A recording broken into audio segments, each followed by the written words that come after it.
Racismo, para mim, é uma falta de empatia. Essa falta de empatia estabelece uma hierarquia de raças. Para mim, racismo é uma ofensa aí ao ser humano e, consequentemente, ao Criador. Para mim, racismo é uma discriminação irracional. Para mim, o racismo é você desconsiderar que existe humanidade, que existe valor em outra pessoa simplesmente por uma característica que ela possui. É desqualificar, excluir ou privar alguém do seu direito de ser igual, de ter acesso. É quando uma raça se julga superior a outra raça. Preconceito contra raça e até mesmo julgamento contra pessoas de pele negra. É importante a gente dialogar sobre essas coisas, dialogar sobre isso em específico, para a gente poder ter elucidação, para a gente poder ser confrontado e também mudar e sair dessa ignorância.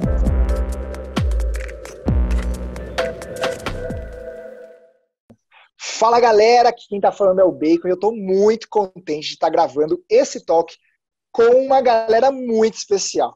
Eu vou convidar, mas aguenta só um pouquinho que eu quero chamar minha parceira, Ká Lima, vice-presidente da JNI. Eu quero fazer esse talk com você, Ká. Olá, pessoal. É uma honra ter vocês como os nossos convidados. E também pela oportunidade que eu vou ter aqui de ouvir e aprender mais com vocês hoje sobre um assunto que é tão importante e tão relevante, que é o racismo, né? E eu acredito que falar sobre isso é a gente se importar sobre. E se importar sobre é o que realmente nos faz humanos. E humanos criados à imagem e semelhança de Deus. Fantástico, Ká, fantástico. Então a gente está aqui nesse JNI Online, no nosso Papo de Graça Online junto também. Então se você está ouvindo aqui no Papo de Graça no podcast, você pode conferir no YouTube também. Se você está no YouTube aqui assistindo, depois se quiser ouvir no Spotify, as duas plataformas vão estar liberadas para você. Então eu queria trazer aqui para essa mesa, para esse papo aqui comigo e com a Carol, os nossos convidados. Sejam bem-vindos, galera. E aí, pessoal? Para a galera conhecer vocês melhor, eu vou pedir uma coisa bem tranquila. Que vocês se apresentem. Vocês podem cada um começar aí um por vez, aí falando quem que é, o que faz, quantos anos tem e tal. Meu nome é Rafael Brito. Meu apelido é Azeite, azeitona, né? Mas aí não para azeite. E eu tenho 25 anos e eu acabei de começar meu negócio. Eu tenho uma loja no centro de Campinas. Eu sou o Matheus, eu tenho 30 anos, sou engenheiro civil e sou pai de uma princesa que chama Micaela.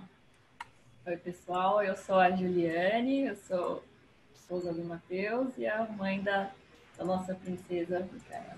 Meu nome é Andréia, eu sou Relações Públicas, eu trabalho com comunidades e no terceiro setor, tenho 46 anos e eu gosto muito de falar sobre essência e identidade. Eu sou a Carol Dutra, eu tenho 22 anos, estou no último ano da faculdade, eu faço propaganda e marketing na Facamp e atualmente eu estou estagiando em uma multinacional também na área de marketing. Fala galera, tudo bem? Aqui é o Valtinho da JNI.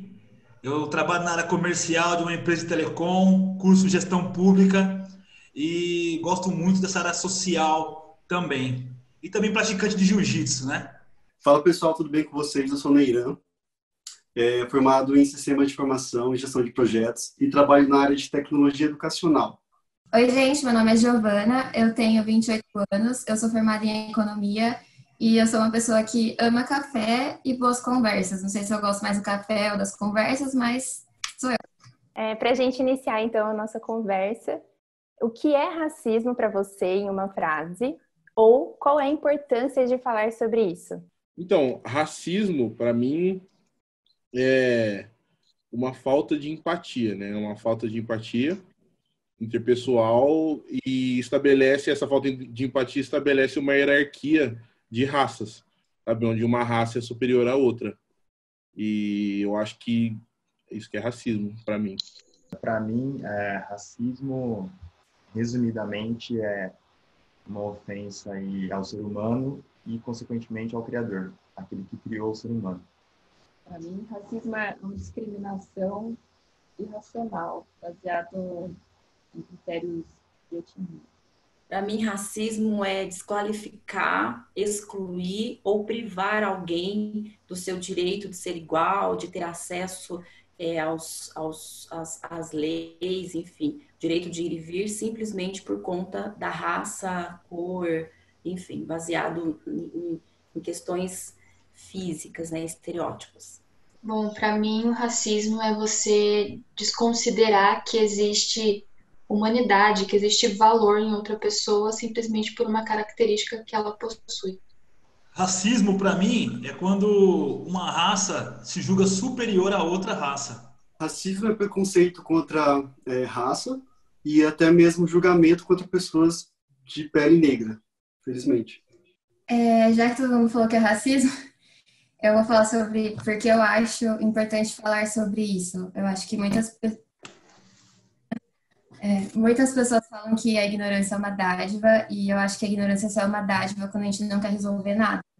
Então, é importante a gente dialogar sobre essas coisas, dialogar sobre isso em específico, para a gente poder ter elucidação, para a gente poder ser confrontado e também mudar e sair dessa ignorância. E a gente está aqui, pessoal, né? Você que está nos ouvindo, está nos assistindo, porque a JNI decidiu realmente trazer isso como uma pauta, né? Qual é o nosso papel aqui para discutir, ouvir, falar, temos histórias. Eu espero que esse toque seja, como já está sendo aqui para mim, muito enriquecedor e muito transformador a sua vida, né? E a sua opinião a partir de agora seja adicionada, esse tempero a mais, essa conversa a mais, desde que a gente tem visto as últimas manifestações aí no mundo, vemos pessoas muito importantes se posicionando, e a gente quer, como JNI, também estar com vocês aqui, nos posicionando e trazendo a visão dessa grande equipe, desse pessoal maravilhoso que aceitou essa conversa aqui com a gente. E para começar, pessoal, para a gente partir, o racismo realmente ele traz uma amplitude muito grande, né? A gente pode falar de várias partes. Vocês mesmos citaram N informações interessantes e relevantes aqui para a gente falar de racismo, mas eu queria trazer uma provocação aqui e a gente começar com o buraco é mais embaixo.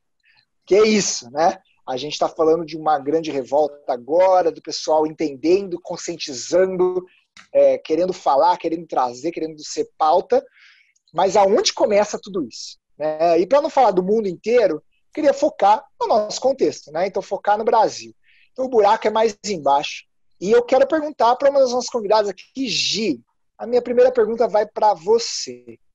Quais são as raízes de tudo isso e o que nos trouxe aqui no Brasil para essa situação atual? Acho que essa é uma linha muito grande, porque a história tem muitos pontos que a gente podia passar por eles, mas eu vou resumir aqui o que a gente juntou. E é importante a gente realmente olhar que o buraco é mais embaixo, porque quando a gente vai olhar para o Brasil, para a criação do Brasil, a gente está olhando para a colonização dos europeus, que são brancos, que vieram para cá em busca de novas formas de ter lucro, de ganhar capital e de desenvolver toda a economia, a indústria deles. Indústria ainda não, né? Mas economia e desbravando os mares, com as grandes navegações e enfim. Então, eles descobrem o Brasil. Algumas pessoas já falam que é o achamento do Brasil, né? Não descobrimento, porque os índios já estavam aqui. E eles vêm e eles querem explorar a nossa terra. Eles querem explorar tudo que eles estão achando de recurso natural, tudo que eles estão vendo que eles podem ter como riqueza para eles. Ainda mais numa época mercantilista, onde ouro e prata, todo metal que podia ser achado, era símbolo de riqueza, e aqui no Brasil a gente sabe que os portugueses encontraram isso. Então, para explorar, o que eles queriam? Eles queriam algo que não fosse custoso para eles. E eles acharam nisso um povo que já era subjugado, acharam nesse povo subjugado a oportunidade de trazer eles para cá, para eles trabalharem, para eles serem explorados, na verdade, e trabalharem para esses colonos, né? Então, nisso, a gente já vê que o povo negro já era um povo subjugado, já eram pessoas trazidas geralmente da África, e eles vinham para cá como pessoas que não tinham opção de escolha, que não tinham liberdade, que não eram pessoas que podiam escolher por si mesmas. E nisso já existia o conceito do branco ser superior, e começa esse período de escravidão, né? Aí tiveram os navios negreiros que traziam da Europa os negros para cá, o Brasil foi se formando com grandes fazendas de café, tabaco e algodão. O escravo também, além do metal, o escravo também era visto como símbolo de poder e riqueza. Depois de um tempo tiveram a criação dos colombos, aí teve a separação entre a Casa Grande e a senzala, onde quem era da senzala realmente os escravos moravam na senzala e tinha a figura do homem da Casa Grande que era alguém de prestígio, que subjugava e era dono desses escravos. E isso ocorre até os anos 1800, mais ou menos, onde já começa a ser mal vista a escravidão. E o Brasil, nesse meio, ele começa a fazer algumas leis, mesmo que para inglês ver. Tem algumas leis, tipo, durante esse período tem a lei do sexagenário, tem a lei do ventre livre, tem algumas concessões que esses grandes senhores vão fazendo para fingir que está tudo bem, fingir que eles não estão subjugando o povo, fingir que os escravos podem ser livres daqui a um tempo, que eles têm esse poder de escolha. Por exemplo, o sexagenário, depois de 60 anos você é livre, né? Que grande conquista. Até que a gente vai chegando em 1888, depois de algumas lutas, alguns levantamentos dos próprios escravos, e tem a Lei Áurea, que é quando a gente realmente aboliu a escravidão. Em questão de mundo, o Brasil foi o último a abolir a escravidão, e, na verdade, a gente aboliu a escravidão em 88, mas os negros continuaram sendo escravos, não foi aquele negócio disso. Hoje eu sou escrava, amanhã estou livre. Então, é mais ou menos disso que a gente está falando, dessa estrutura de país, dessa estrutura de... Quando a gente avança na história, a gente vai vendo que a gente vai falar sobre o espaço do negro ainda, sobre como ele foi conquistando e galgando lugares, de como a gente não saiu de um lugar igual, porque enquanto o branco estava na Casa Grande, o negro estava na senzala e ele não pôde estudar, ele não pôde ter a sua própria renda, ele não pôde nada. E a gente chega em vários outros lugares, que acho que a gente vai falar durante aqui esse talk, e várias outras leis que vão trazer a gente para 2020 e mostrar como o negro não saiu do mesmo lugar que o branco e que essa subjugação de raça continua existindo aqui no Brasil. É interessante essa história principal, né, do Brasil, porque antes da gente falar sobre racismo, sobre preconceito na nossa época atual, a gente precisa entender essas origens.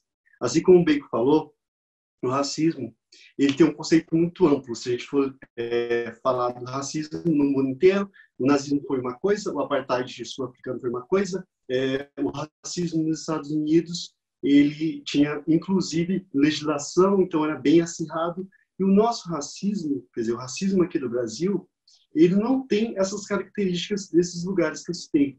Ele é chamado de racismo estrutural. Então, antes da gente conversar a respeito desse racismo nos dias de hoje, né, esse racismo ele foi construído. E essa construção, ela veio atrás dessa história que foi contada agora, né, a partir de que momento esse povo foi arrancado, então, de algum lugar, né, das suas origens. Eu já ouvi dizer que eles não foram escravos, né, condição aceita a servidão, eles foram escravizados, ou seja, forçados a sair do seu lugar, forçados a deixar a sua cultura, a sua língua. Tanto é que acho que mais para frente a gente vai falar um pouco sobre reparação, né? Mas nesse momento vamos falar sobre isso. Esse povo foi tirado de lá, escravizado, trouxeram para cá, aconteceram todos esses eventos que já foram citados até 1888, né, da Lei Áurea.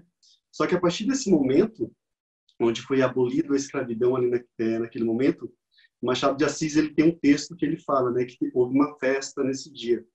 Só que a partir desse ponto foi uma festa temporária, porque a partir dessa lei, né, os negros eles deixaram de ser então escravizados, mas essa separação entre Casa Grande e senzala ela continuou por muitos anos até os dias atuais, que é essa estrutura do racismo, né, aqui no Brasil. Eu acho que a gente vai conversar mais a respeito disso.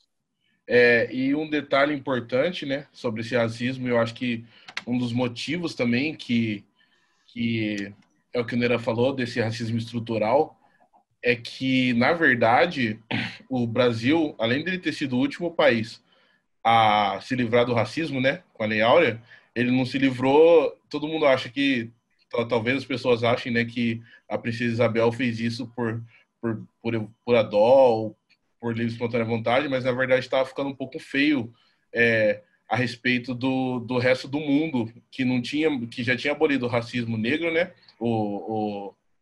os escravos negros, e o Brasil era o último país. E isso na Europa já tinha sido proibido, e nos Estados Unidos também, e aqui foi não foi um ato tipo de livre e espontânea vontade, mas foi algo que foi necessário, entendeu? Então foi algo que estava ficando feio. Eu acho que isso prova também esse racismo estrutural que a gente vive hoje. Outra questão também que eu queria colocar nós estamos aqui falando dessa construção estrutural. E estamos olhando para o contexto geral, racismo no Brasil, negros, escravidão. Quando a gente olha para o indivíduo, para o negro indivíduo, houve uma violação de todos os direitos, foi tirada a dignidade. E uma questão muito importante é que quando uma mulher negra, preta, escrava, ela era abusada sexualmente, ela era privada, né, do direito de poder escolher o parceiro, né, que ela pudesse ter, assim, um relacionamento. E essa criança é gerada nesse contexto, a gente vê também uma herança histórica que é a orfandade, ou seja, o menino que nasce sem saber quem ele é. Eu sou filho do coronel da Casa Grande ou de algum outro colaborador, funcionário que violentou a minha mãe é escrava, eu nasci dentro da lei do ventre livre. Então existe também aí uma questão da própria identidade do negro que ele acaba se perdendo. E isso, historicamente, também vem se perpetuando, né? Que tem um pouco a ver aí com essa questão estrutural, mas uma estrutura uma estrutura do indivíduo negro. Um exemplo disso que a Déia falou é o nome, né? Por exemplo, meu nome mesmo, Rafael Brito, eu recebi de uma família branca, né? Porque a gente não teve esse negócio que ela acabou de falar, né? De identidade. Então, até no nome, assim, até no sobrenome, você recebia de uma outra família, o qual você era comprado, né, daquela família, e você recebia o sobrenome daquela família, como se aquela família fosse você fosse propriedade daquela família, né? E isso dura até hoje, porque tanto é que meu sobrenome é Brito por conta dessa família, entendeu? E ainda aproveitando essa questão do indivíduo, algo que eu acho que é válido pontuar é que, obviamente, não era tratado naquela época, mas as marcas psicológicas que ficaram nas pessoas. Então, o escravo, ele foi liberto, mas ele ainda tinha uma mentalidade de escravo. Ele foi tanto tempo condicionado àquela situação, àquele ambiente, que acredito eu que quando acabou tudo, ainda existia uma servidão, porque o negro ainda se considerava, de certa forma, escravo, depois de ser reprimido por tanto tempo, e o branco ainda tinha aquele sentimento de superioridade. Então, tanto é que um tempo atrás eu estava assistindo uma série e falava de uma mulher que ela havia sido livre há pouco tempo. O filho dela nasceu livre e o filho dela tinha um amigo branco. Para ela era inaceitável ele ser amigo de um branco, ele ter intimidade com um branco, porque ela falava, não, você é negro, você não pode falar assim, você não pode agir assim. Então existia aquela mentalidade de escravo, sabe? É importante a gente lembrar, assim, os portugueses, quando eles descobriram o Brasil, eles não vieram com os negros nos seus navios de primeiro. Eles vieram aqui e encontraram quem? Os índios. Ou seja, eles trouxeram os negros de lá com a mentalidade já de escravo para cá, porque eles não conseguiram dominar os índios, né? Forçar os índios. Os índios foram escravos. Na verdade, os índios foram os primeiros escravos aqui, só que se rebelaram, porque eles não tinham mente de escravo. É uma coisa que é importante a gente saber disso. Por isso que os negros vieram de lá e os portugueses tiveram sucesso em escravizar os negros, porque já vieram de lá escravos. Bom, pessoal, acho que esse panorama histórico foi muito bacana, né? E a gente realmente entende, né, Portugal como um grande importador de escravos, isso que vocês colocaram, a questão do índio, né, Valtinho? É muito clara, onde Portugal tinha 2 grandes portos, né, na África, até tinha mais portos, mas os 2 principais aí de Moçambique e de Angola, onde através disso, né, muitos negros foram comercializados por negros ali, ou também de outras colônias europeias na África, que passavam para para os portos e faziam as suas transações, né? Isso é realmente a nossa origem e o que vem trazendo lá, né? São 380 anos aí até a Lei Áurea, né? 388 anos até a Lei Áurea, dessa importação, né? Dessa cultura, ou como o Neiran colocou, essa estrutura sendo construída e depois da liberdade sendo mais ainda construída e consolidada. Né? E, cara, você acha que isso tem algum gancho para os dias de hoje, esse ponto todo que a gente trouxe? Com certeza, principalmente quando a gente pensa no nosso contexto, né, de mercado de trabalho, igual a gente havia discutido uma vez, que a história ela se repete, né, em formas diferentes, em cenários diferentes, em contextos diferentes, mas ela se repete. Sobre essa questão de mercado de trabalho, é estranho dizer isso, né, mas por muitas vezes ao longo da minha vida, eu esqueci da minha cor. Porque eu não fiquei ligada nessa questão, olha, eu sou negra com menos oportunidade, restrita, limitada. E isso foi algo muito real na minha vida e na minha carreira. Eu me lembro que eu fui gestora, né, de pessoas por bastante tempo. E todos os anos tinha um encontro de liderança. Era feito fora, num hotel, dia inteiro de treinamento, lá palestrantes e tudo mais. Eu me lembro que teve um desses encontros, a única, tinha quase 400 líderes. Eu era a única líder mulher negra, a única. Homens tinham alguns, mas eu era a única. E aquilo me assombrou no momento um pouco e me fez refletir sobre... Eu não me senti mal, me senti um pouco desconfortável, na verdade, mas talvez por nunca ter prestado atenção naquilo. E a partir daquilo eu comecei a prestar atenção. Eu acredito muito, muito mesmo, em que quando o negro se posiciona no ambiente de trabalho, por menor que sejam as oportunidades, ele simplesmente foca em quem ele é, naquilo que ele quer, naquilo que ele sabe, ele conquista o espaço dele. André, você tocou no ponto que eu achei interessante. Você trabalhava e você não tinha ali, né, ao seu redor a percepção, eu sou negra nesse espaço de trabalho. Joyce Bert, né, ela falou o seguinte: não me descobri negra, fui acusada de ser. Eu acho que todo mundo que é negro já passou por uma situação onde você não se descobre negro, alguém fala assim, você é assim, porque você tem o cabelo assim, você sabe, aí você gera até um espanto, né, nesse sentido. Eu vou contar o meu caso, por exemplo. Eu sou do Maranhão, eu gosto de falar, acho que todo mundo sabe, meus amigos, que eu sou do Maranhão. E lá a maioria é negra, né? E eu nunca também eu não tinha essa percepção de racismo, não entendia quando uma piada era racista ou não, um comentário, até porque a maioria lá era negra, né? E eu não sentia na pele esse tipo de preconceito enraizado.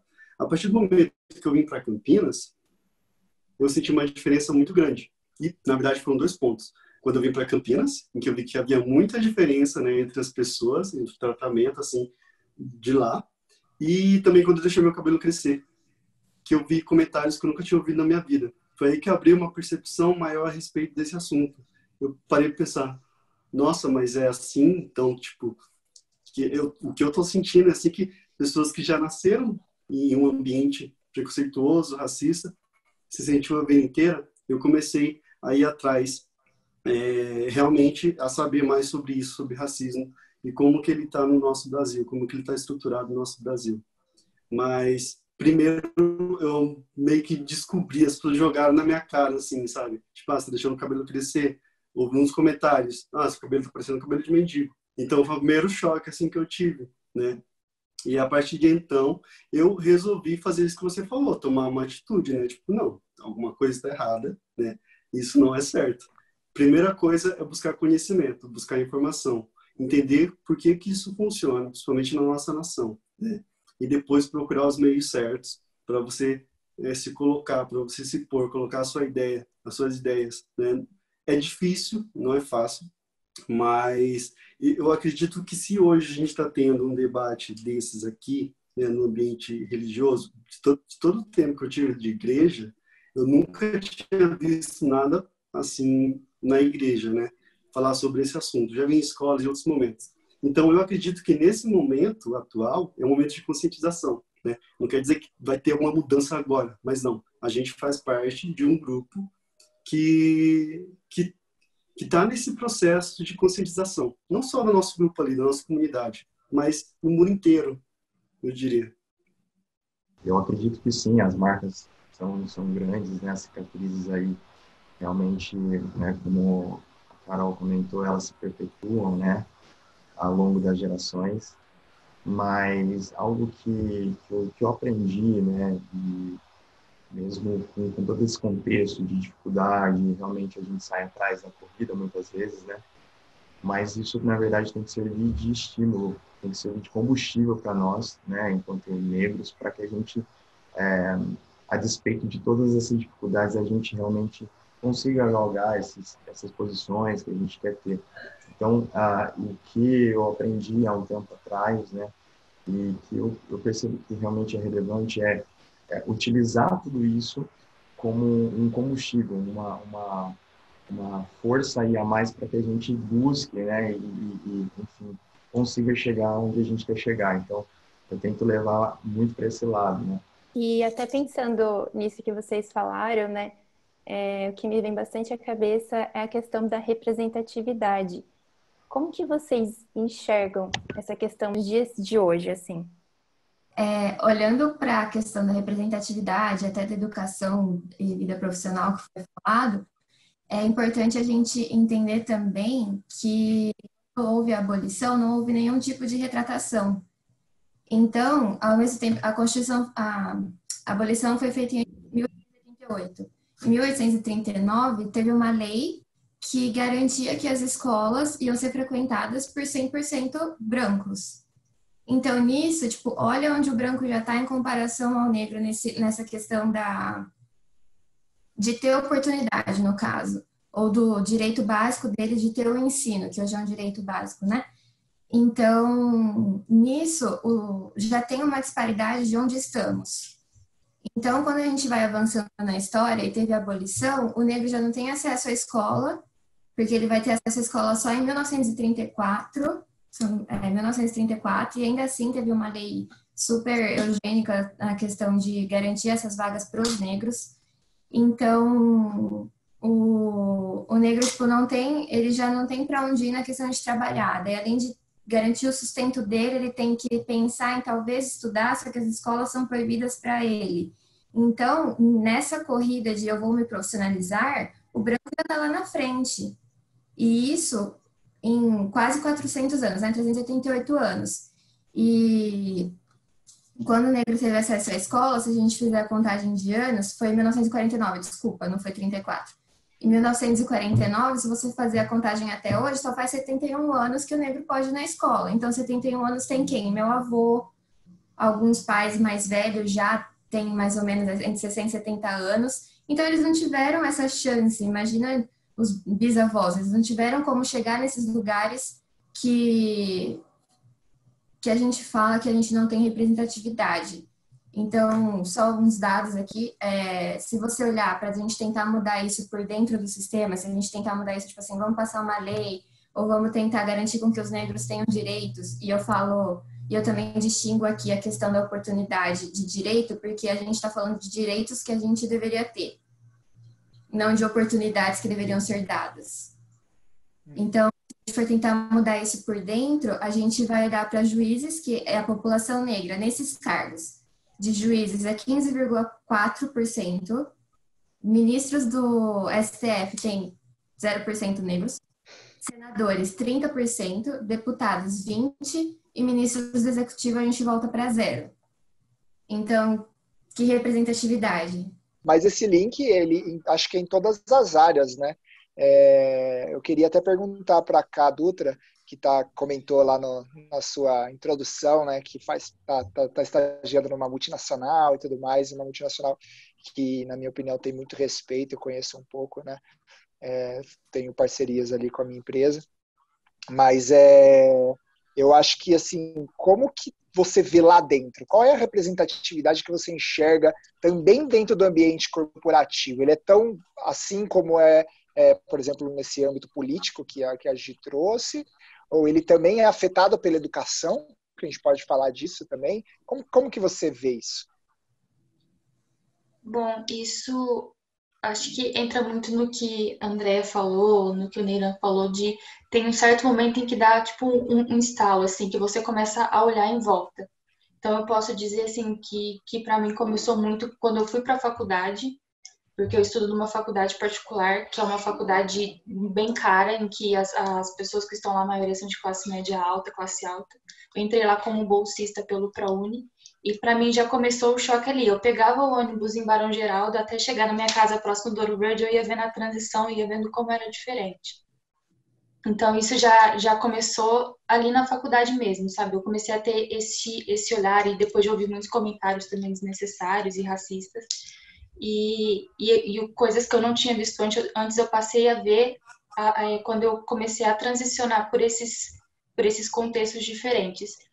E na empresa, quando eu fui fazer os processos seletivos, quando eu fui fazer as entrevistas, eu também não havia olhado nesse ângulo, tipo, quantas pessoas brancas tem aqui, quantas pessoas negras tem aqui. Isso não havia acontecido.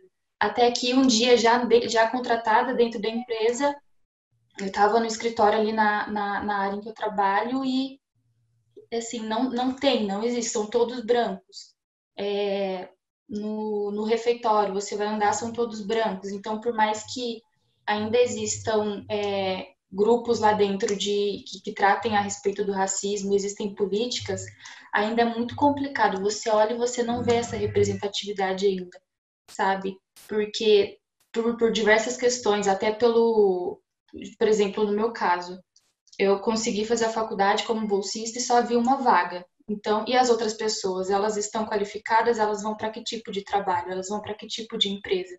Então, é muito complicado. Existem as políticas dentro da empresa, mas as pessoas que estão ali um pouco atrasadas, vamos dizer assim, não conseguem acessar esses cargos. Então, eu olho, assim, para as pessoas que estão ali comigo naquele cenário e eu não vejo, são pouquíssimas, dá para você contar nos dedos quantos negros tem, principalmente nos cargos maiores, né?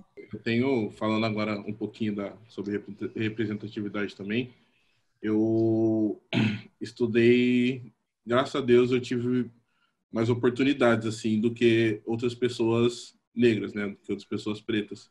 E até a 8ª série, eu sempre estudei em colégio, na verdade um ano só eu estudei num colégio público, mas quando eu era criança, essa já é a realidade, tipo assim, eu já tive esse choque de realidade. Eu tenho até uma foto aqui, eu não sei se tem como mostrar, mas eu era o único negro da minha sala. A minha sala tinha, sei lá, uns 25 alunos. Aí isso poderia ser coincidência, né? Só que eu só tinha 2 negros na escola. E a escola tinha o quê? Umas 600, 700 pessoas, sabe? Então, é algo que faz a gente refletir, né? Sobre a representatividade. E a minha vida inteira eu vi mais pessoas brancas, assim, nos ambientes onde eu frequentava todos os dias, que é a escola e tudo mais. Não muito na igreja, mas na escola e tudo mais, do que pessoas negras, sabe? E hoje eu também estudei onde a Carol estuda, né? Onde a Carol estuda, que é a Facamp. E lá também eu era, se não me engano, tinha 2 pessoas na minha sala, tinha 2 pessoas negras, sabe? De, sei lá, 30 alunos. Então é algo que nos faz pensar, assim, né? Hoje que eu sou empresário e tal, por exemplo, na rua não tem nenhum dono de loja que é negro, entendeu? Então também é algo que a representatividade é muito baixa por conta desse gap, né, que a gente tem entre de estudo e tudo mais. Eu estudei em escola estadual, né, no meu tempo, bastante tempo atrás, né? O Carlos Gomes, né, que foi a escola que eu estudei, na década de 90, mais ou menos.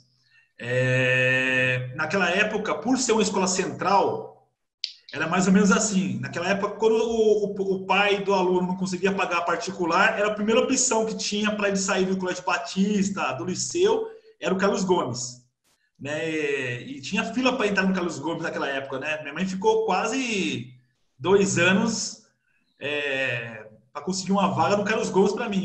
Eu morava longe, morava perto de Hortolândia. Meu pai de Santa Bárbara, é Campinas, mas era na divisa ali. Então, né, era mais ou menos assim, você tinha que estudar a escola mais perto da sua casa, né? E não... Minha mãe brigou para mim até conseguir uma vaga lá no Carlos Gomes, né? Onde eu fiz todo o meu ensino o básico, fundamental lá. E lá eu já vi esse choque, né? Na minha sala também só tinha 2 negros, né? Na minha sala, 2 negros. E aí você começa a ver desde... E o racismo na minha vida, vamos dizer assim, né? Começou no colégio mesmo, vamos dizer assim. Onde os negros eram poucos. Eu acho também um pouco de como a história é contada, influencia muito. Então já começa esse preconceito, esse racismo na história, como é contada, o sarro na sala de aula de como é contada que o Brasil foi descoberto, né? E aí começa, desde pequeno, vem vindo, só vai aumentando o negócio, né? Só que um problema também que eu vejo, e aí eu vou falar por mim, porque eu tive experiência, não culpo os meus pais de modo algum, mas eu, pelo menos, fui muito limitado, porque os meus pais vieram de uma realidade, né, onde para ele o negro se posicionar era perigoso, o negro querer um algo a mais era perigoso. Então eu fui muito podado pelos meus pais, desde pequeno. Você pode ir até a página 2, calma, entendeu? Então eu acho assim, tem essa questão também. Ótimo ponto, Valtinho. Até puxando um gancho, assim, acho que de N problemáticas que a gente tem, né, dentro desse contexto, de novo ali para a parte de educação, e perguntar para o Neiran, né, você como um profissional da área de educação, como você vê a questão de oportunidade para negros na educação básica no Brasil? E até pensando num contexto de uma escola particular também. Sim. Antes de falar sobre educação, né, de escola particular, eu queria dizer que a educação de negros no Brasil não está condicionada, acho que a Ju falou isso, a capacidade, e sim a oportunidades, né? A partir do momento em que teve a Lei Áurea, né, a gente soube que houve ali também uma separação. A educação, na verdade, se a gente for parar para ver, desde 1824, né, na Constituição do Império, já dizia que todos deveriam ter acesso à educação, inclusive os negros libertos, né? Os que eram escravos não tinham acesso. Porém, para você ter acesso a essa educação, a diferença é que você deveria ter posses, ou seja, dinheiro. Não vi muita diferença nos nossos dias atuais, né? Acho que a Ju falou que acesso à educação foi em 1949, o ensino público oficial no Brasil ele foi implantado em 1772, mas sempre houve esse gap, né, entre os negros e os brancos, nesse caso. O ponto de chegada é o mesmo, no mesmo dia, no mesmo horário, só que o ponto de partida é diferente. Eu não tinha essa percepção quando, se eu for falar sobre cotas, por exemplo. Antes eu não tinha essa percepção. Eu não entendia por que existia as cotas, até a gente voltar um pouco e ver esse passado. E ver que existe esse gap da educação entre os negros e os brancos.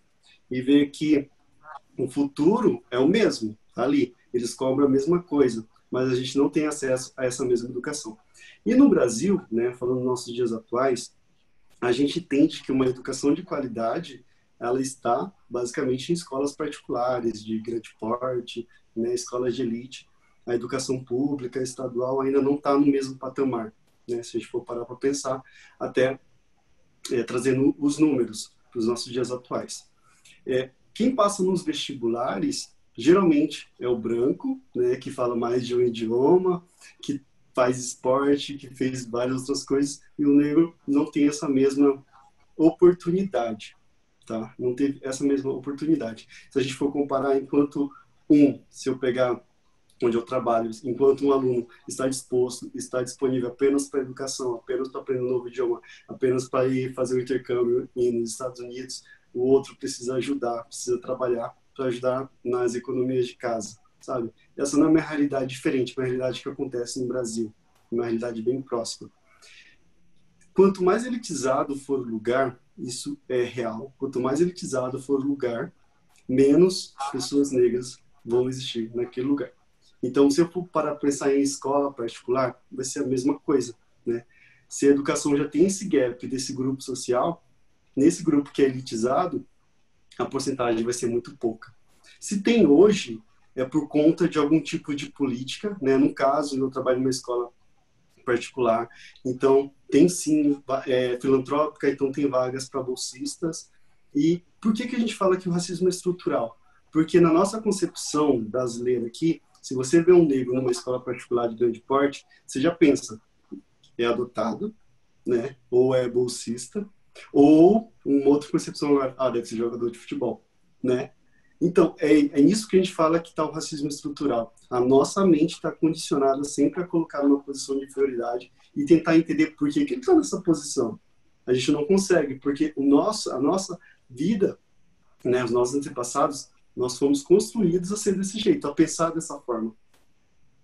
Então, enquanto não houver política pública para reparar isso, vai continuar desse jeito. Esse gap vai existir, a educação vai existir. Conhecimento é bom por causa disso, né? É bom você entender por quê, sabe? Tipo, ir na raiz ali. Então, a Ju falou que foi 79 anos, né, que teve o acesso aos negros à escola. Olha, pouquíssimo tempo, sabe? Hoje, se a gente quiser ver uma escola, a nossa escola pública não é boa, é fato, não é boa, não é boa. Hoje, se a gente quiser ver as nossas escolas particulares com o mesmo número de pessoas brancas, negras, estudando, tendo as mesmas oportunidades, indo para a faculdade, sem ter direito a cotas, né? Porque a educação base ali foi boa, seria um sonho, mas atualmente não é, né? Porque o Estado, ele tem essa reparação que deve ser feita, sabe? É uma reparação. É algo que nunca vai ser pago, nunca. Se a gente for parar para pensar, desde as pessoas que eles trouxeram escravizados da África, morreram nos navios, depois libertaram, foi liberto, mas agora vocês não têm lugar para morar, vocês não têm terra, porque criaram também uma lei chamada lei, acho que é lei de terra, lei de terras 1850. Sim, lei de terras, onde se eu ficasse na terra, se eu me apropriasse daquela terra, eu não poderia ser dono, o Estado era dono e ele tinha que me vender. Só que como ele vai vender para uma pessoa que era escrava e agora não é mais, se não tem posse, não tem dinheiro. Sempre houve esse distanciamento, sabe? É uma reparação muito grande que não, por mais que hoje tenham políticas, estão pensando em formas de reparar, talvez demore um pouco. Eu imagino mesmo toda essa construção, essa dívida sendo paga assim em zilhares de anos, né? Aquela famosa lei das duas retas paralelas que se encontram no infinito, né? Então, quanto mais a gente acelerar e trazer esses contextos e conversar sobre, a gente pode chegar nessas retas paralelas, talvez, sabe, esse grauzinho assim, e virando um pouquinho, se Deus quiser chegar. E Ju, minha pergunta para você é exatamente nesse sentido. Vocês começaram aqui o talk falando da linda princesa que você e o Matheus têm, de filha, a Mika, e você é japonesa, né? E o Matheus é negro. E vocês têm uma linda filha mestiça. Como você enxerga, então, essa colocação? Talvez vocês tenham oportunidades, vocês correram atrás, a família de vocês lutaram e etc. Mas como você enxerga isso já, a educação da sua filha sendo colocada em curto espaço de tempo e esse tratamento que as pessoas podem dar, independente da educação que vocês conseguirem trazer de oportunidade para a Micaela? Como você se enxerga no papel de mãe e como você traz isso para o seu coração nesse momento? Bom, a maternidade tem sido uma experiência incrível, assim, ela me ensina muito todos os dias. Ao me tornar mãe, eu passei a ver o mundo com outros olhos. A gente passa a ver as pessoas com mais amor, com mais compreensão, com mais paciência. E nesse sentido, eu percebo hoje que o mundo é muito cruel, assim. Mas é justamente isso, assim, a resposta é basicamente essa. O que a gente conversa muito é a respeito de mostrar para a Micaela quem ela é em Jesus, né? E eu acredito que esse é o principal ponto, até porque foi isso que aconteceu comigo. Obviamente, eu tive, assim como os amigos aqui, eu tive experiências também tristes experiências relacionadas ao racismo e tal, mas a partir do momento que eu me enxergo, né, em Jesus, acho que tudo isso acaba ficando mais tranquilo. E para Micaela é justamente isso que a gente quer passar, né? A ideia de quem ela é em Jesus, e que aqui em casa ela tem já um exemplo, né? Claro, né? De que o nosso matrimônio, que o nosso casamento, ele já fala por si só, né? Um negro casado com uma descendente aí japonesa, então é algo muito interessante, bonito de se ver, e eu acho que já se fala por si só. Então, quando ela estiver, por exemplo, numa escola, ela vai saber se enxergar e saber enxergar também as pessoas que estão ao redor dela, né? Então, é justamente isso, né, Ju? Acho que esse é o que a gente procura desde já, na verdade, já passar para ela, né? Então, é bem isso. Ela é super nova, mas é uma coisa que a gente já pode ir inculcando, né, no coração dela, né, de que ela é filha de Deus, de que ela foi criada pelo Senhor dos Senhores, de que ela é amada por Deus e por nós, e que nada que, de repente, alguém fale a respeito dela é superior a tudo isso, né? Então, é justamente isso que a gente tenta passar para ela. Eles falaram a respeito da identidade, né? E algo que aconteceu comigo, acho que eu nunca nem comentei com ninguém a respeito disso, mas foi quando eu deixei meu cabelo natural, assim. Antes de... Eu passei por muito tempo fazendo chapinha, fazendo progressiva e tal. E aí, quando eu comecei a deixar meu cabelo natural, foi na época em que eu estava voltando para Jesus, que eu estava voltando para a igreja. E eu lembro que teve um dia que eu olhei no espelho e falei, mas não foi assim que Deus me fez, sabe? Por muito tempo, o meu cabelo era um problema. Por muito tempo tinha alguma coisa de errada. Eu odiava meu cabelo quando eu era criança. E aí, nesse dia, ainda já começando esse processo de voltar para Jesus, nesse dia eu olhei no espelho e falei, mas não foi assim que Deus me fez. E foi quando eu comecei o processo de deixar o meu cabelo natural. E tanto é que, entendendo esse cuidado que Deus teve ao me fazer assim, quando alguém questiona por que você não faz uma chapinha ou por que você não prende o cabelo, eu sempre penso, eu não preciso fazer isso porque não tem problema, não tem nada de errado com o meu cabelo ou com a minha cor, porque foi assim que o Senhor me fez, sabe? Então, a partir do momento em que eu entendi isso, eu consegui passar por esses problemas e ter minha identidade em Cristo e também expor a minha identidade aqui no mundo. Amém. E a gente está encerrando praticamente quase agora o nosso talk sobre isso, dessa primeira parte histórica. Eu tenho uma pergunta para a Andrea, para falar sobre exatamente esse gancho que a Ká trouxe, liberdade, né? Quanto você se sente ou quanto você acha que essa construção histórica te permite ser realmente livre, né? Como mulher negra, com a sociedade atual e tudo mais. Na verdade, essa construção histórica, ela me limita, né? Ela limita, né? Pensando de uma forma geral, o negro. Mas quando eu penso, olhando para mim, até para minha família também, eu entendo que eu sou totalmente livre. Totalmente livre.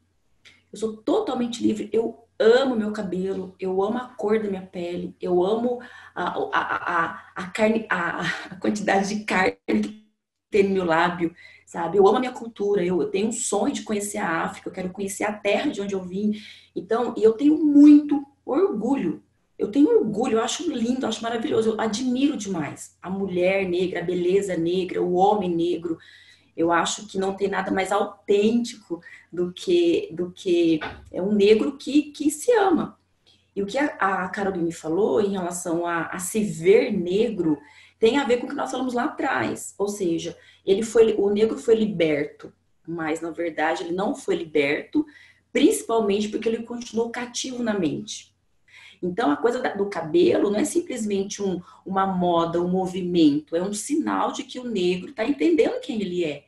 E começa por aí, sabe? Então, hoje nós temos liberdade de ter um cabelo power de novo, nós temos a liberdade de usar uma roupa colorida que possa remeter, sim, à identidade que existe no continente africano, sem vergonha de fazer isso. Algo que era muito diferente no começo, por exemplo, dos anos 2000. Então, Bacon, para responder a tua pergunta, eu entendo da seguinte maneira: a história nos limita, isso é fato. A gente está conversando aqui sobre cotas, sobre a educação básica particular, é fato, a história limita realmente. Só que quando o negro se vê como negro, especialmente o negro cristão, né, já entendeu que ele é em Cristo Jesus, eu quero mais é que meu cabelo ocupe a tela inteira, eu quero mais é que as pessoas vejam, sabe, essa verdade que é em mim. Eu acho que a partir de agora a gente precisa começar a ressignificar, de valorização da história, sabe? De trazer mesmo essa história da África, dessa questão da raiz mesmo, sabe? Dessa raça preta. Então, eu acredito que eu vivo em liberdade, eu vivo em liberdade por conta de Cristo. E eu vivo em liberdade como negra. Eu não baixo a cabeça para entrar em nenhum lugar. Vocês falaram sobre, a Andrea falou sobre a valorização da estética negra, né, na última década. Isso foi um fato que eu percebi também, Andrea, principalmente em empresas de cabelo, né, que antigamente não tinha produtos para cabelo cacheado, era para alisar o cabelo, né. E outro ponto que eu acho interessante, se eu voltar a falar de educação, o que está sendo trabalhado agora para melhorar isso?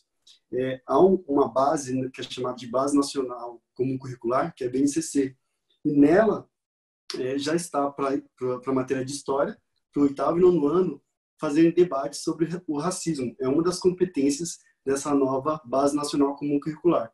Outra coisa que é interessante, que a Andrea falou, é conhecer a história, conhecer a origem, né? Então, já foi criada também uma lei que prevê a obrigatoriedade de conteúdos de história sobre a cultura afro-americana. Então, eu aprendi história, que os negros vinham ali nos rio-negreiros e chegavam aqui, a partir daquele ponto eu descobria sobre a cultura negra no Brasil. Mas eu não sabia do antes, não sabia como que eles eram na África, qual era a cultura deles lá, qual era a língua deles. E a partir desse momento, as crianças vão ter acesso a esse tipo de educação. É a passo de formiguinha, né? Como a Andrea falou, é a passo de formiguinha. Está longe de ser o ideal, como o Valtinho falou, né, Valtinho? E ainda há muito o racismo velado, né? A ideia de desconstruir isso, de fazer com que esse racismo não seja estrutural, é justamente isso. Quando que eu vou saber que numa entrevista de emprego eu fui escolhido, mesmo tendo um currículo melhor, não fui escolhido por causa da minha cor da minha pele, né? Esse debate vai continuar por muito tempo aí. Em relação aos pontos assim que foram levantados aqui agora, o que os dados apontam? Eles refletem a realidade ou eles estimulam essa realidade que nós temos? É até curioso olhar um pouco para os dados, porque se você for ver, a gente já falou de representatividade e eu falei das percentagens na questão do lado político da coisa, né? Aí a gente foi ver aqui, as pessoas estão falando aqui no ambiente de trabalho e tal, até reconhecem um ou outro, mas ainda assim a representatividade não é tão grande, tanto que se fosse maior, não haveria tantas políticas assim internas de empresa ou, enfim, cotas e etc. por conta dessa representatividade, se fosse maior. E uma coisa curiosa é que com a abolição da escravatura em 88, teve a abolição da escravatura em 88 e 2 anos depois foi feita uma lei, em 1890, que chama Lei dos Vadios e Capoeiras, que o governo, o Estado, estava encarcerando todo mundo que estivesse nas ruas.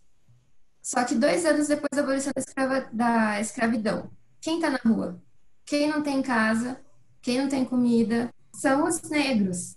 Então, a população carcerária nessa época cresceu muito com a população negra.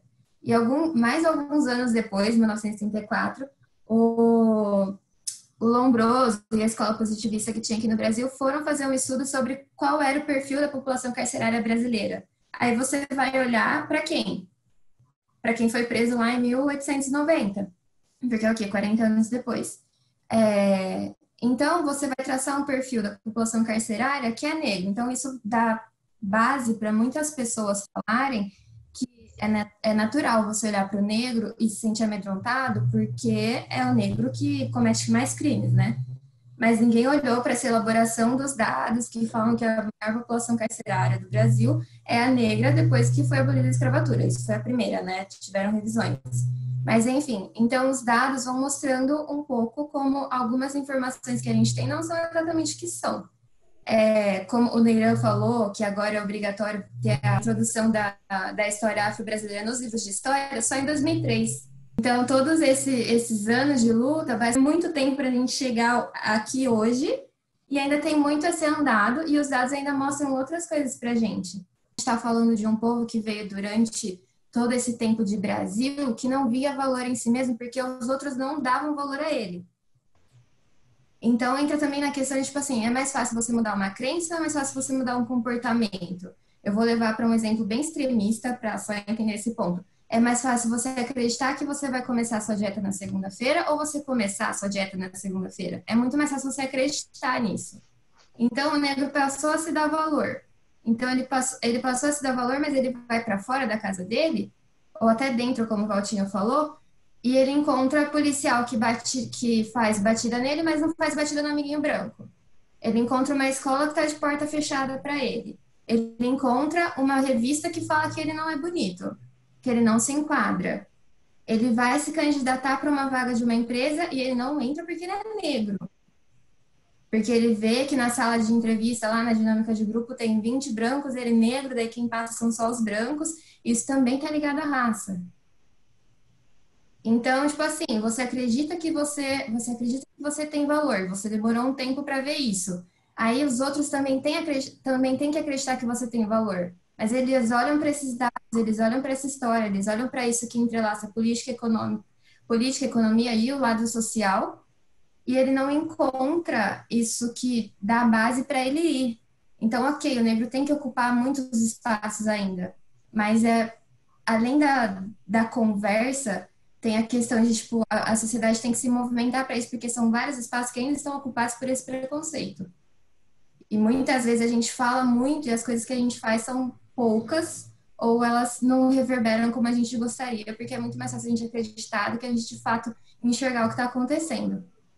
Então, pegando esse gancho, nós estamos aqui como JNI. Vocês são todos líderes, liderados, membros, pessoas significativas dentro da JNI. E eu queria trazer para esse contexto cristão, né? Para começarmos a falar qual é o nosso papel para destruir essa fortaleza, ou talvez para escalar a fortaleza, né, Dé, como você colocou, e como vivenciar isso para cá, né? Quando a gente fala de justiça, e aqui eu quero fazer um parênteses para a gente começar, na Bíblia há dois termos que significam, ou que trazem a significância de justiça. Tá? O primeiro termo, ele é o mais comum do que a gente está até discutindo um pouco aqui, né, que é a mishpat. O que é a mishpat? Ela é a justiça retificadora, ou a justiça corretora, é aquela que traz o balizamento após um desvio ter sido feito, tanto para o opressor, ou seja, corrigindo o opressor, trazendo uma noção que ele vai ser julgado pelos seus atos, quanto para o oprimido, que ele vai ser amparado, que ele vai ser cuidado, que ele deve ser cuidado, que ele deve ser tratado através disso, né, do amor de Deus e tudo mais. Você tem isso, e isso é muito claro, quando a gente fala em todos esses contextos que a gente está falando, né, então as políticas públicas, a gente tem as políticas de consequência, né, racismo se tornou um crime há pouco tempo atrás, acho que só na Constituição de 88, então faz, sei lá, pouquíssimos anos, né, então faz 33 anos vai fazer, ano que vem, que a gente está trazendo como o racismo sendo um crime.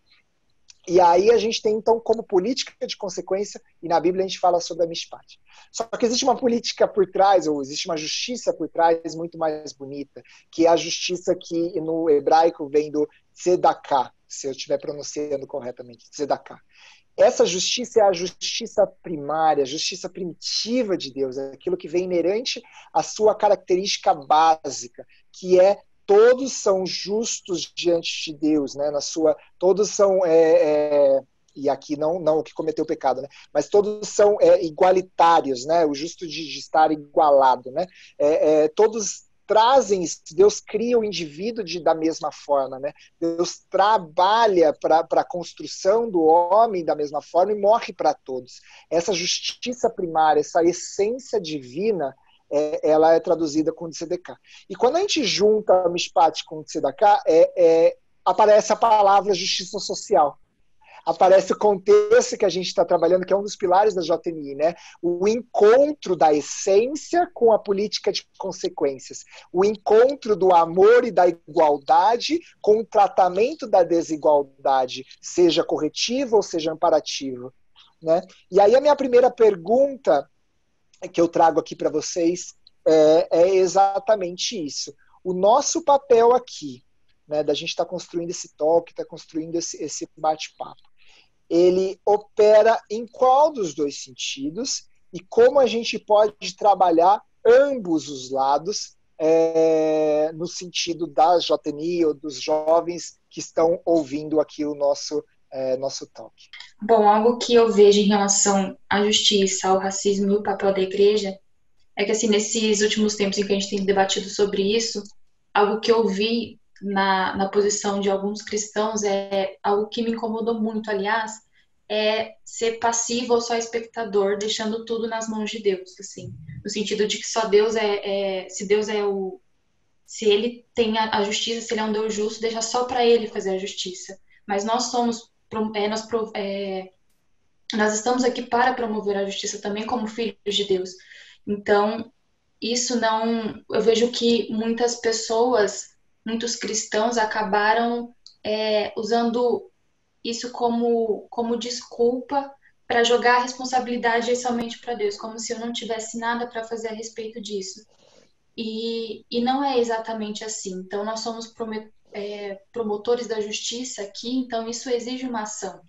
Então, por exemplo, muitas pessoas falaram que a única função nossa seria orar. Ok, nós vamos orar a respeito disso, mas, por exemplo, você está procurando emprego. Você ora para que Deus possa abrir a porta, mas você também envia currículo. Então, eu oro pelos negros, eu oro a respeito do racismo, então eu vou fazer alguma coisa a respeito disso. Jesus, por exemplo, quando ele estava em um dos seus sermões, ele viu as pessoas com fome. Ele moveu-se de íntima compaixão, como diz na Bíblia. Então, às vezes, a gente olha para uma situação e a gente se move de compaixão. Só que Jesus, depois que ele se moveu de compaixão, ele falou, tá bom, mas quem aí tem peixe? Quem aí tem pão? Vamos multiplicar e dar para a multidão. Ele fez algo. Então, a justiça, ela também traz a questão da ação. Então, nós, como filhos de Deus, como filho de um Deus justo, assim como diz na Bíblia, que diz para a gente caminhar em justiça, também existe a nossa ação, não só como intercessores, mas também como agentes nessa sociedade. Até porque uma igreja calada é uma igreja relevante, né? Principalmente diante desses assuntos, né? 1 Tiago 27, né, que fala: a religião que Deus, o nosso Pai, aceita como pura e imaculada é esta: cuidar dos órfãos e das viúvas em suas dificuldades e não se deixar corromper pelo mundo. Eu acho que, além dos órfãos e das viúvas, né, aquele quer dizer é uma minoria, no caso, né?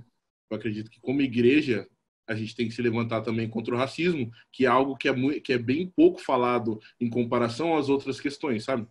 Na minha opinião. A gente entrou no quesito religião, né, e o racismo. Eu assisti um documentário que chama Caminhos da Reportagem Ecos da Escravidão. Uma das coisas que me chamou a atenção, né, se você colocar qualquer imagem no Google sobre o pelourinho, né, aquele tronco onde os escravos faziam praticamente um espetáculo e os escravos eram aceitados ali. E o que me chamou a atenção é que muitos pelourinhos estavam em frente de uma igreja, né? Estava ali na igreja. Então, a omissão é algo muito ruim. Nós, hoje, nós não somos aquele prédio, né? A igreja não é aquele prédio mais. A igreja são pessoas. Então, não deixe que os pelourinhos fiquem na frente das pessoas ainda. E você só olhando como telespectador, tá bom? O que a gente está fazendo aqui é ir além. É tentar parar esse show. Não é fazer com que a pessoa está sendo morta, beleza. Está lá, ela lá. É a luta deles, né? Vamos ficar aqui porque a igreja sempre ficou aqui. A igreja está aqui, o pelourinho está aqui na frente. A gente não vai falar nada. Eu acho que chegou um momento em que a igreja não pode ficar calada. A igreja não pode simplesmente olhar um pelourinho instalado na frente dela e falar, ah, não, beleza, legal, é a luta deles. É repetir a história. A diferença é que não vai ser mais um prédio que está ali, né? São pessoas que estão sentadas atrás de uma televisão assistindo um show de horrores. Eu penso, até nas falas do que vocês trouxeram, que o encontro com a graça nos leva inevitavelmente a uma vida de justiça e a lutar por justiça. Não tem como a gente ignorar todo esse histórico que a gente trouxe, sabe? Não tem como a gente ignorar como esse histórico reflete no presente e também não tem como ignorar o que está nas nossas mãos em relação à nossa responsabilidade, o nosso papel e aquilo que a gente precisa e deve fazer hoje, sabe? Como cidadãos, como pessoas e como cristãos. Eu gosto de uma frase, não é minha, na verdade, não sei se tem um autor dela, mas que existe beleza nas diferenças, né? Eu queria perguntar para a Ju e para o Matheus, vocês falaram das diferenças, né? Se vocês vivenciaram essa beleza da união de dois mundos, não sei quão diferentes são os dois mundos nesse sentido, de como vocês tiveram esse approach entre vocês, e trazendo um pouco aí do Quarteto Vulnerável, para quem não conhece o Quarteto Vulnerável com esse nome, mas é porque é um pouco que a Andrea falou, né? Que são os pobres, as viúvas, os órfãos e os estrangeiros, né? Trazendo para o contexto de estrangeiro, né? E que Gálatas 3:28 fala que não há judeu, nem grego, nem escravo, nem livre, homem, mulher, pois todos somos um em Cristo, né? E aí, Ju, Matheus, o que isso trouxe, então, para vocês, né? Isso foi a base da união, da estabilização? Cristo ajudou, né? O processo cristão ajudou nessa conciliação de dois, talvez, mundos diferentes? Para mim, particularmente, vai ser interessante, porque eu lembro quando eu era pequeno, lá na igreja, eu tive até algo que infelizmente aconteceu no meio cristão. Tive uma menina que a gente era criança, tudo, mas ela gostava de mim, tudo, e o pai dela, ele simplesmente proibiu ela de tocar nesse assunto e tal, por eu ser negro. Então, isso não estava totalmente fora de cogitação para eles, né? Mas o interessante é que o meu relacionamento com a Ju, né, dentro desse contexto de tão diferentes, né, veio justamente para quebrar tudo isso, né? Então, foi uma demonstração de que poxa, o amor de Deus é muito maior do que isso. Foi muito interessante no nosso casamento, né, Ju? Que você olhava assim para a igreja, tinha parte lá, assim, os japoneses, né? E a minha parte lá, rapaziada, uma escurinha ali. E assim, e o mais interessante que eu até comentava com ela, tava todo mundo ali unido, feliz com a celebração, né? E muito feliz com a nossa união. Então, eu acredito que o nosso relacionamento em si, eu acho muito, muito bacana, porque ele veio justamente quebrando uma série de paradigmas, assim, que existiam, inclusive, infelizmente, dentro da igreja, né? Muito pontual, mas existia. Então, eu vejo que na diferença, realmente, há muita coisa bonita, né? E é o que aconteceu com a gente. Quando a gente pensa em relação ao nosso papel como cristãos, né? Que ele vai, além de amar o próximo, nós temos um chamado para reconciliação e promoção da paz. Se a gente for na própria vida de Jesus, ele amou e ele atuou em amor, reconciliando, promovendo paz e lutando pela justiça consequentemente, né? Essa própria atuação de Jesus, que ele reduziu ao pó todas as estruturas históricas que separavam, né? E provocaram rupturas entre pessoas, entre nações, entre as diferenças. E como o Bacon trouxe, existe beleza nas diferenças, né? Eu vejo que Jesus ele veio para trazer o reino de Deus mesmo para a Terra.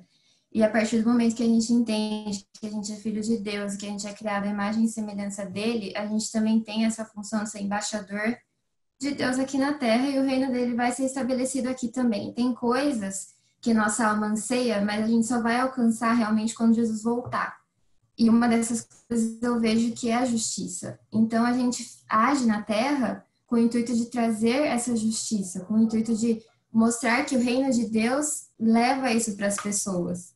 E o que eu vejo como uma chave assim, que virou na minha cabeça, no meu relacionamento com Deus e afins, é que a gente faz isso olhando para as duas justiças que o Bacon falou, não por conta de eu tô fazendo porque eu vejo que o outro tá lá atrás, ele tem que chegar aqui porque é aqui que é o igual. Eu não faço por conta de condições, eu não faço por conta de circunstâncias, eu faço porque o outro sou eu, o outro é igual a mim. Não tô me baseando na desigualdade, mas sim na igualdade que Jesus fala que a gente tem, na igualdade que existe no reino.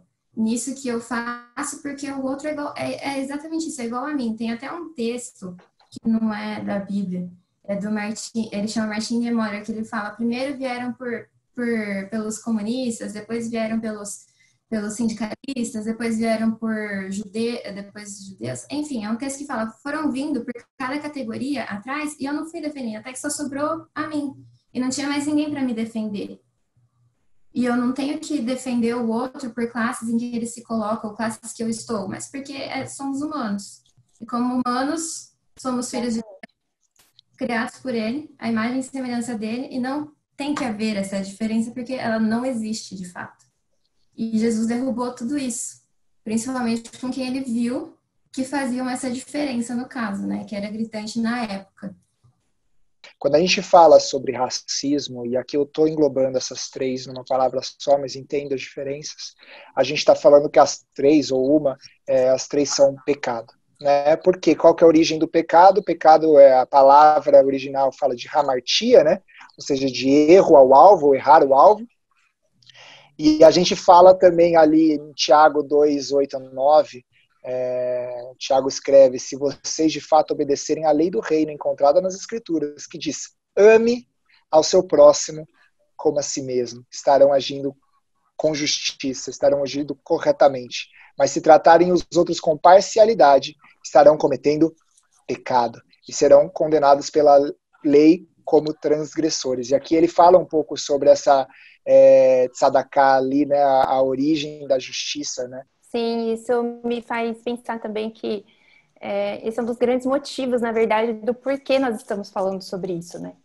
Porque racismo é pecado, ele é fruto da desigualdade, da opressão, e ele também fere o caráter e os atributos de Deus. E quando quando nós não somos o promotor de justiça, de reconciliação e de paz em relação a essas injustiças, nós também ferimos o caráter de Deus, porque nós não estamos refletindo quem Ele nos criou para ser. Eu acredito piamente que a gente não consegue dar aquilo que a gente não tem dentro de nós, né? E aqui como o JNI, ou como um papo para construir tudo isso, né? Kadutra, minha pergunta é para você. Como, né, reconhecer claramente que Deus precisa transformar o nosso coração para a gente, então, transformar essa situação? Qual é esse papel, qual é esse caminho aí? O primeiro passo, considerando, né, uma pessoa cristã, é caminhar em conhecer a Jesus. Então, seja numa vida de oração, de intimidade, de leitura da palavra, quantos insights, quantas coisas a gente falou aqui que estão na palavra, que estão escritas lá. Então, o meu papel como cristão é conhecer a palavra, e a partir do momento que eu vejo que lá está escrito a respeito de justiça, que lá está escrito a respeito das minorias, eu começo a ter um olhar a respeito disso, sabe? Então, ter essa sensibilidade mesmo. Por exemplo, eu vi naquele assunto que a gente comentou, né, das pessoas que só tiraram a responsabilidade delas e colocaram somente a responsabilidade da oração. Então, ok, eu já orei. Qual é a minha ação prática? Existem pessoas protestando? O que elas estão falando? O que esses negros estão falando? O que eles estão reivindicando? Então, é olhar para essas pessoas, ouvir essas pessoas.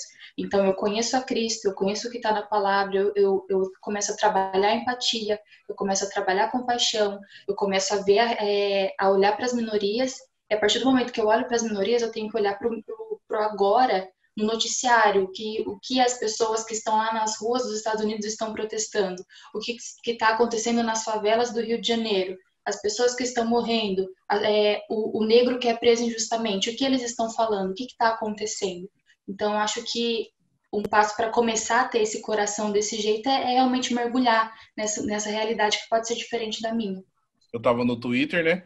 E o Twitter é um lugar de muito debate sobre questões sociais, né?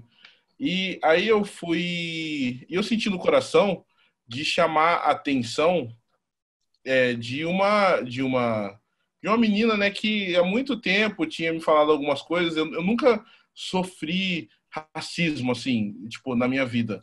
Mas as 2 vezes que eu sofri, assim, que eu vi que foi claro, aconteceram na igreja, né? Porque eu vi que ela estava bastante engajada nessa questão do racismo, e fala assim: olha, eu queria liberar perdão e tudo mais por conta de uma vez que você falou isso, isso e isso. Talvez você não lembre. E não tem problema, não tô te culpando, não tô te julgando, eu só tô falando que eu senti no coração de te liberar perdão. E a resposta dela foi o que me surpreendeu, porque ela falou que na noite anterior ela tinha pedido para Deus mostrar para ela as hipocrisias que ela tinha. E o que eu falei para ela tinha vindo ao encontro como se fosse resposta de oração. Quer dizer, foi uma resposta de oração. E eu achei isso muito interessante, de uma pessoa orar, pedindo para Deus mostrar para ela as hipocrisias que ela tem dentro do coração dela, que às vezes até mesmo ela não sabe que ela tem, sabe? A palavra fala que a nossa mente deve ser renovada, que a gente não deve se conformar com as coisas do mundo. Então, acho que o crente, o cristão, ele tem que ser inconformado a ponto... O inconformismo, ele gera uma ação. E para ser inconformado, eu vou contar uma experiência minha de uma semana. Porque a gente pensa coisas que não tem sentido pensar muitas vezes. A nossa mente, ela vagueia, a gente tem que estar o tempo todo vigiando a mente, sondando a mente. E eu falei assim para Jesus, numa noite muito fria, há uma semana atrás. Falei: Jesus, eu quero ter a sua mente. Eu quero pensar o que o Senhor pensa. O que o Senhor está pensando agora, nessa noite fria? Era, sei lá, 6, 7 horas, 8 horas, frio. O que o Senhor está pensando? Qual que é o seu pensamento mediante essa pandemia, esse contexto? O que o Senhor está pensando, Jesus? Para eu pensar como o Senhor pensa e agir como o Senhor agiria. Gente, sabe o que eu vi? Assim, foi como um relance, assim, foi como um flash. Eu vi pessoas distribuindo roupas nas marquises do centro e sopa.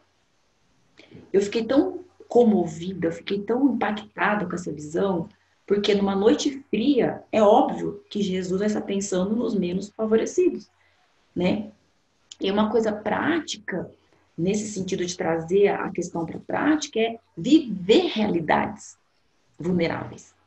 Experimentar, ter choque de realidade. Porque muitas vezes eu cresci num contexto tal, sou super militante nas redes sociais. Acrescento só uma questão que talvez seja polêmica ou não, que as pessoas falam muito de lugar de fala. E às vezes a gente não enxerga aquele espaço como nosso, porque a gente erra nesse lugar de fala. Não é que eu não posso falar sobre aquilo, ou sobre o racismo, ou sobre qualquer outra coisa, mas eu estou falando de um lugar que não é o lugar do outro. Então, dentro desse meu lugar, dentro do lugar que eu tô falando, eu consigo enxergar coisas que eu posso fazer e mudar o meu ambiente. E eu tô falando pensando em mim mesma, eu tô falando tipo assim, vocês podem estar olhando para mim, ou quem quer que esteja assistindo, quem tá ouvindo não tá me vendo, mas eu sou muito branca para ser negra e eu sou muito negra para ser branca. Então, esse é o meu espaço. E eu posso falar sobre racismo falando dos preconceitos que eu sofri, falando de preconceitos que talvez eu tenha agido com preconceito. Ou de eu me mesclar dos dois lados quando eu acho que me é conveniente. Então, tem essa questão, isso tudo deriva de me perceber, de me arrepender, de não ser hipócrita, e de mudar o ambiente que eu estou inserida, sempre fluindo em amor, sempre obedecendo ao que Deus fala, de tratar o outro como... amar o outro como a mim mesmo. Eu acho válido falar que tudo isso que a gente falou do negro ter essa mudança de mente é válido para quem é branco também. Então eu preciso mudar se eu sou branco, eu tenho que mudar a minha chave e tentar enxergar da maneira em que ele enxerga, me colocar na realidade dele, como a Andrea falou. Então, e fazer questionamentos. Então, igual a gente falou sobre enxergar beleza no que é diferente. Eu sou branco, eu posso começar a fazer questionamentos, por exemplo, eu não gosto do cabelo dela, por quê? Eu acho o nariz dela feio, por quê? Eu acho a boca dela muito grande, por quê? E aí são nessas situações que você começa a falar, não, eu acho feio, não, isso pode ser racismo, sabe? Então, sim, eu olho para uma pessoa branca, para os traços de uma pessoa branca e acho ela linda, eu olho para uma pessoa preta, para os traços dela e eu não acho ela linda, por quê? Isso é racismo. Então, começar a ter essa sensibilidade de virar a chave, de olhar e de começar a fazer questionamentos. Pegando o gancho, então, do que foi falado aqui, eu tenho 6 ações para falar para vocês a respeito da prática do racismo, né? E foi retirado de uma autora que chama de Jamila Ribeiro essas ações. Primeiro, que é perceber-se, né? Onde que você está, em que ambiente você está, em que ambiente o racismo está estruturado, né? Questionar-se, já foi falar sobre questionar-se. Por que eu penso isso da pessoa, né? Por que eu acho que é feio ou bonito? Essa prática é boa? Não. Da onde que veio isso? Né? Posicionar-se, lembrando que a omissão também é um tipo de posição. Eu mesmo, gente, antes de ter esse conhecimento, né, ir atrás, procurar um pouco, quando alguém fazia uma piada racista, eu não falava nada, né? Mesmo sabendo que era errado, eu não falava nada. Eu não falo isso com orgulho hoje aqui, tá? Então, quando surgir alguma oportunidade, você ensina a pessoa, né? Lembrando, se você for branco, ou nós, como brasileiros mesmo, quando a gente fala de racismo, geralmente não está afetando sua individualidade ou sua moral, mas nós estamos falando sobre um sistema, né, que foi estruturado, racismo estrutural no Brasil, né? Consumo de conteúdo, conhecimento, cultura, em que envolva personagens negros, para você conhecer um pouco mais da história, transformar o seu ambiente de trabalho, né, e arrepender-se, que é o final aqui das ações práticas. E acho que tudo isso a gente encerra com um versículo que eu acho fantástico de Amós. Tem gente que nem sabe que Amós está na Bíblia, mas tem um livro chamado Amós. Que ele fala assim, no capítulo 5, no versículo 24. Em vez disso, corra a retidão como um rio, a justiça como um ribeiro perene. Então a gente trabalhou bastante aqui essa justiça social, juntando os dois lados da justiça, né? Como a gente falou, a primária e a retificadora. E que a gente realmente seja esse agente de mudança. Aquilo que a JNI tem como propósito, como nós queremos nesse ano, né? Nós queremos ser a voz da transformação em nossa geração. Então, obrigado, pessoal, por esse talk, obrigado por esse bate-papo. E eu vou pedir para a gente encerrar uma frase de esperança, uma frase de dica de transformação aí de cada um. Eu sei que vocês já falaram um pouco, mas você se despedir, deixando isso para os nossos telespectadores ou ouvintes aqui da JNI Online e do Papo de Graça. A frase que eu vou falar, na verdade, não é minha, mas é uma frase que eu gosto muito e é da minha referência, meu pastor referência, né, sobre o racismo, que é o Martin Luther King. E ele fala que o que me preocupa não é o grito dos maus, mas é o silêncio dos bons. A minha frase é: o Pai é nosso, nós todos somos filhos. E essa é a maior expressão de igualdade. E é só relatar um versículo que é: conhecereis a verdade os libertará. Eu e a Ju, a gente teve a oportunidade de ir numa igreja na Malásia extremamente multicultural, e onde a gente viu japoneses, vimos chineses, vimos indianos, negros, africanos, nós brasileiros, americanos, e nessa diferença havia uma unidade, onde todos estavam adorando a Deus, glorificando a Deus, e foi uma das experiências mais marcantes que nós já tivemos. Bom, a gente fala tanto da justiça de Deus e de um reino de justiça, e eu acho que esse toque foi bem esclarecedor do que é justiça. Então, pensando nisso, eu deixo o versículo de Efésios 6,14. Portanto, estejam preparados, usem a verdade como cinturão e vistam-se com a couraça da justiça. Quero encerrar aqui com 2 frases aí. A primeira, a educação é a arma mais poderosa que você pode usar para mudar o mundo, que é do Mandela. E a outra, na verdade, é um versículo que está também ligado a tudo que a gente falou aqui, né, que é Oséias 4,6, né? Meu povo padece por falta de conhecimento. A frase que eu quero trazer, eu ouvi ela hoje, inclusive, eu não sabia que tinha falado, já pesquisei e descobri. Foi um filósofo, né, Edmund Burke, e é a seguinte: um povo que não conhece a sua história está condenado a repeti-la. Bom, a frase é do pastor Aguiar e é: um povo sem memória é um povo sem história. Pessoal, muito obrigado. Obrigado mesmo. Eu acho que foi muito enriquecedor. A gente gastou aqui alguns minutos, algumas horas aqui discutindo, mas eu como presidente e também já assumo as palavras do Mika como pastor e da Kalima como vice-presidente. A gente tem mastigado bastante isso, querendo trazer e ver isso nascendo com vocês. É uma alegria imensa, imensa mesmo, saber que a gente tem conteúdo para aplicar e para trazer. Então eu quero que Deus abençoe mesmo vocês, que a gente, como sociedade, possa subir essa fortaleza aí que a Andrea colocou, né? Subir os muros, um degrau de cada vez. Esse não é o único preconceito que existe no Brasil, existem vários outros. Nós temos que amar o próximo, como a nós mesmos. E amar, assim como o Andy falou, até que eles nos perguntem por que a gente ama. E aí a gente traz Jesus na causa e a gente derruba qualquer muralha e qualquer fortaleza. Então que Deus abençoe vocês e mais uma vez, muito obrigado.